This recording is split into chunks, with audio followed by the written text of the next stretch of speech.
Vamos ver na parte 1 as pragas enviadas e a primeira proposta de Faraó. Então nós vamos ver aí, tópico 1, pragas atingem o Egito, e tópico 2 aí, nós vamos ver a primeira proposta. Então tópico 1, pragas atingem o Egito. Vai de Êxodo 7:19 até Êxodo 12:33. Diz assim: Deus ordenou que Moisés e Arão fossem até o palácio de Faraó para pedir-lhe que deixasse o povo hebreu partir. Então a ordem de Deus é: Moisés, você vai com Arão e entra na presença de Faraó e pede para que ele deixe o povo sair para adorar a Deus fora do Egito. Diante de Faraó, Moisés fez alguns milagres para que este contemplasse uma amostra do poder do Altíssimo e liberasse o povo de Deus. Veja bem que Deus havia dado a Moisés sinais comprovando o seu poder, comprovando que ele estava naquele negócio, se apresentando Deus como Deus miraculoso. Mas então Moisés chega lá e faz. Moisés usa então o sinal de colocar a vara e ela ser transformada em uma cobra. Agora isso aí é imitado então pelos auxiliares de Faraó, e então viram cobras também as varas que eles tinham, embora a vara que Moisés tinha levado tivesse sido transformada em cobra. Essa cobra engoliu as outras cobras daqueles magos ali de Faraó. Isso já deveria ter sido para ele uma prova de que o Deus de Moisés e Arão era mais poderoso que os deuses que eles tinham, porque engoliu as cobras deles, né? Então ali provava o poder maior, mas isso não serviu para eles de nada. Faraó era considerado então um deus, por isso foi necessário que Moisés se apresentasse diante dele com sinais e maravilhas. Então Faraó no Egito era considerado um deus, não só no Egito, mas em toda a parte onde se conhecia a respeito do Egito. Faraó era considerado e temido como um verdadeiro deus. Então ali a sua fama era muito grande, o seu povo o idolatrava e o tinha como deus. E para enfrentar um deus só existe uma maneira, né? É confrontando o seu poder. Então vamos ver, se você é Deus, você tem poder. Então eu vou apresentar aqui o meu poder e você apresenta o seu. O poder maior vai dizer quem é o Deus maior. Então Moisés teve que usar ali milagres para poder convencer Faraó, mas não foi suficiente. Porém Faraó então endureceu seu coração e não deixou o povo ir. Veja Êxodo 7, depois podemos ver capítulo 8, depois o capítulo 9, o capítulo 10 e o capítulo 11 e o capítulo 14. Todos esses capítulos mostram aí o endurecimento do coração de Faraó, não deixando o povo partir. Com receio então das pragas que já estavam atingindo duramente o Egito, Faraó decide fazer algumas propostas ardilosas para Moisés e Arão. Então veja bem, depois que Faraó então resiste, ele endurece seu coração, não deixa o povo ir, ainda Moisés insiste e a primeira coisa que acontece, a primeira praga que acontece é ali no rio Nilo. O sangue, né, a água do Nilo é transformada em sangue. Agora os magos vieram com a água que tinham tirado para que Faraó tomasse o seu banho, e eles conseguem então fazer essa água ser transformada também, ficar vermelha como as águas do rio Nilo ficaram.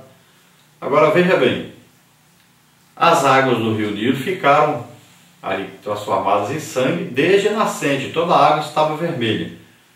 Agora a água que haviam tirado dos poços, a água que eles tinham tirado já, estava limpa. Mas o que fizeram os magos?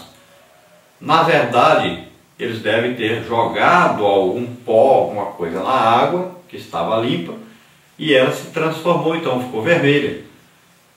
Faraó, como estava com o coração endurecido, ele aceitou aquele sinal dos seus magos como se eles tivessem poder igual ao poder de Deus de transformar as águas em sangue. Então ele aceitou o engano e não investigou como é que seus magos fizeram. Apenas disse: você fez isso, os meus magos também fazem, então o poder meu é igual ao de vocês mesmo. seu Deus tem tanta força como o meu tem.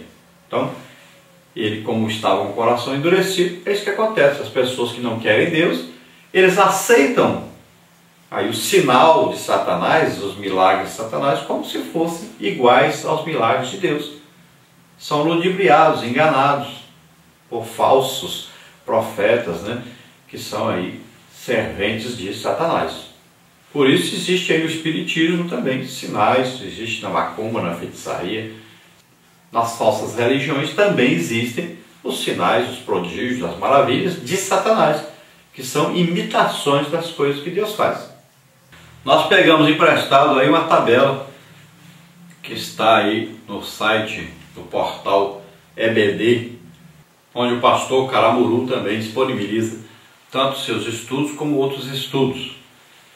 Essa tabela aí tem aí uma fonte Correia Lídia Pereira Gonçalves e Correia Marcelos Gonçalves, as 10 pragas do Egito.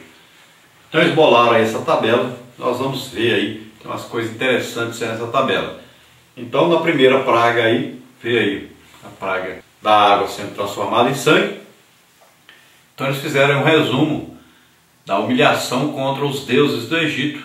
Então fala aí do combate aos deuses Osíris, Neit e Ator. Aí fala da prosperidade. As águas do Nilo traziam prosperidade a todo o Egito. E a consequência dessa praga aí foi a desestruturação econômica, ambiental e religiosa ali no Egito. Olha, o rio Nilo é o maior rio do mundo. Em segundo lugar está aí o nosso rio Amazonas, mas em primeiro lugar é exatamente o rio Nilo. E esse rio é importantíssimo para o Egito, é esse rio que traz aí a abundância para o Egito, principalmente na região ali chamada Delta, que é essa região exatamente onde estava a terra de Gósen, no Egito, onde o povo de Israel estava ali. Então é um lugar muito fértil.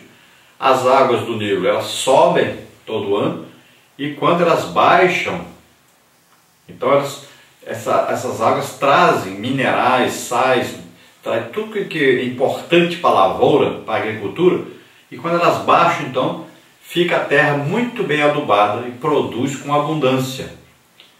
Então é muito importante esse rio, e esse rio é até, então, idolatrado por aqueles que moram ali no Egito. Nessa época, então, era uma idolatria terrível. Então quando Deus atinge as águas, faz as águas ficarem como sangue, ele está atingindo a principal fonte que eles tinham de agricultura, fonte de sobrevivência, né? De manutenção da sua vida econômica, da sua vida ambiental e da sua vida religiosa, porque a maioria dos deuses deles também eram deuses que saíam das águas do rio Nilo. Então, como o faraó não permitiu que o povo saísse, então Moisés e Arão vêm agora com as pragas das rãs. E aí vai ser atingida a deusa que eles consideravam que era a deusa Resh. Era a deusa da prosperidade. Eles diziam que essa deusa era responsável pela prosperidade deles. Então, com isso, a destruturação veio. Então aquelas rãs invadiram todo o Egito, e ali era saindo rã, saindo rã, saindo rã, saindo rã, depois de 7 dias que as águas tinham virado sangue.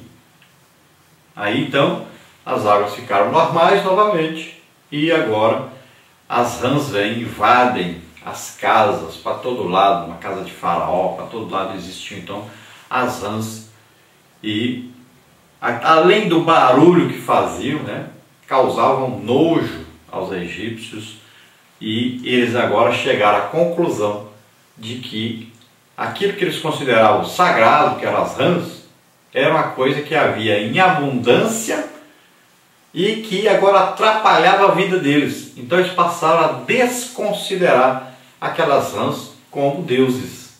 Antes achavam rã de vez em quando, agora tinha demais e invadia as casas de todo mundo.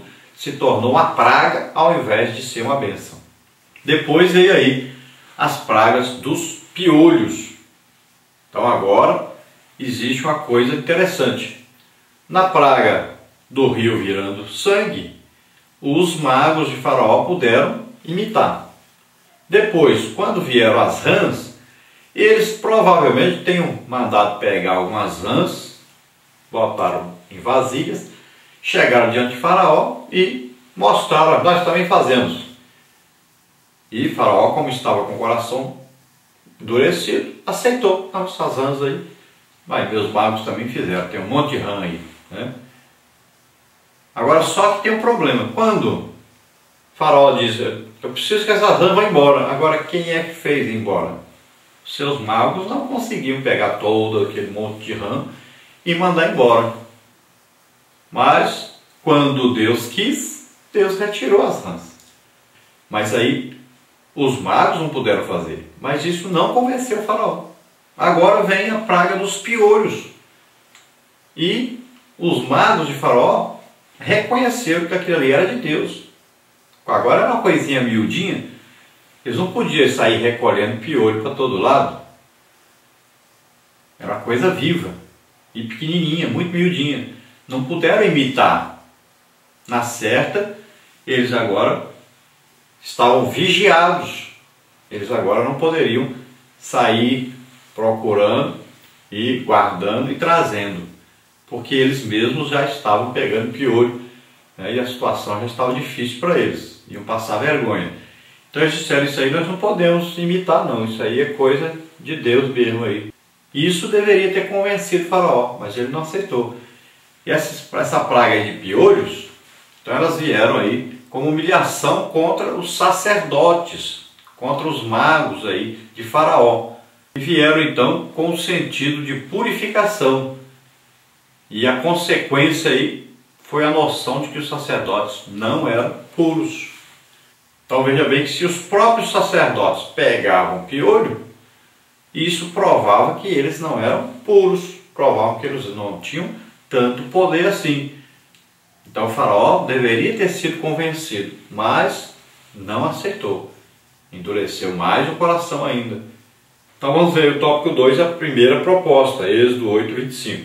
Esta proposta exigia que Israel cultuasse a Deus do próprio Egito em meio aos falsos deuses. O ecumenismo também parte deste princípio, porém a palavra de Deus nos exorta: semeis santos, porque eu, Senhor, sou santo, separei-vos dos povos para serdes meus. Levíticos 20:26. Então essa primeira proposta aí está em Êxodo 8:25, que diz: ide, sacrificai ao vosso Deus nessa terra. Então qual era aí o propósito de Faraó? Veja bem, oferecer sacrifício, matar bois, ovelhas e oferecer isso a Deus, para os hebreus era natural, era normal, era uma coisa de Deus. Só que para os egípcios, os animais eram como deuses, e eles não poderiam fazer isso. Então, eles apedrejariam os israelitas se vissem os israelitas oferecer esse sacrifício. Então essa proposta é ardilosa, uma proposta terrível, que Faraó queria que eles fizessem, para fazer ali, no meio deles, essa adoração a Deus. Isso seria uma abominação para os egípcios. Então é uma proposta satânica. E também era a proposta de que um culto a Deus fosse oferecido juntamente com o povo do Egito, como se eles pudessem também prestar um culto à sua maneira. Isso fala do ecumenismo. Isso ocorre muito hoje. Muitas igrejas que se dizem evangélicas estão se unindo a igrejas idólatras, como o caso da Igreja Católica Apostólica Romana. Então o ecumenismo quer, de repente, unir o santo com o profano.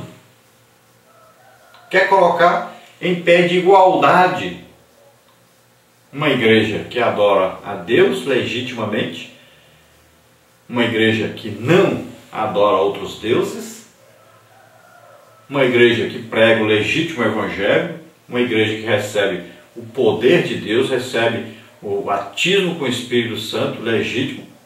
Então querem que esta igreja aceite a liderança de um idólatra